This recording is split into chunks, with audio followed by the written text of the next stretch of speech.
Isa sa mga kandidato para sa Galing Po Award for 2012 ay ang ating Servicio Suarez Medical Clinic. Sama na natin ang Servisyong Suarez.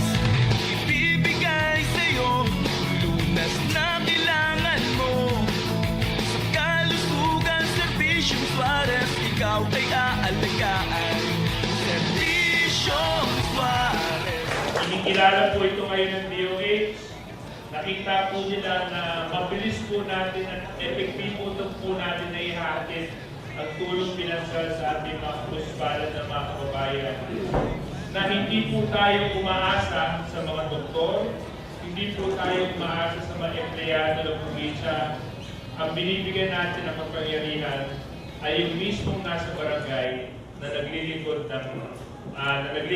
ng mga barangay captain. Ang layunin po talaga ng ating QPOD ay makatulong sa mga kababayan po natin na nangangailangan ng tulong. Mga magsasaka, mangingisda ng ating bayan.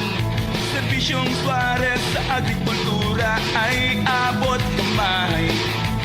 Isa sa mga layunin ng Servicio Suarez ay pagyamanin po natin at buhayin natin muli ang sektor ng niyog sa ating dalawigan.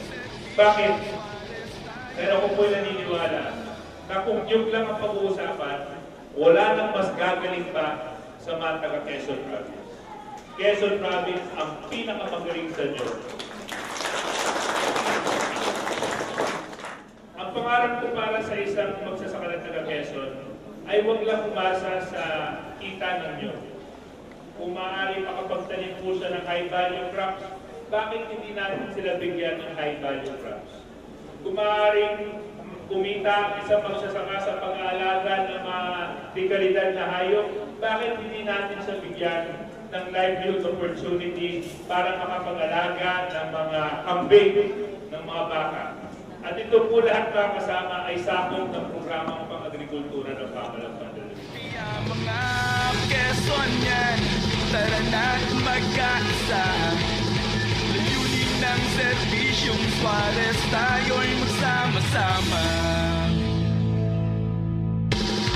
Servisyong Suarez, may pagulad sa ating lalawigan. Servisyong Suarez, kaagapay ng mamamayan. Servisyong Suarez, lahat tayo'y pantay-pantay. Servisyong Suarez, lahat tayo'y matutulungan. Sa mga dadating na buwan, dadagdagan ko pa po ang equipment ng ating computer laboratories at maglalagay na rin po kami ng speech lab. Bayan ng Sampaloc, muli po maraming salamat. Mabuhay po ang bayan ng Sampaloc at mabuhay po ang Lalawigan.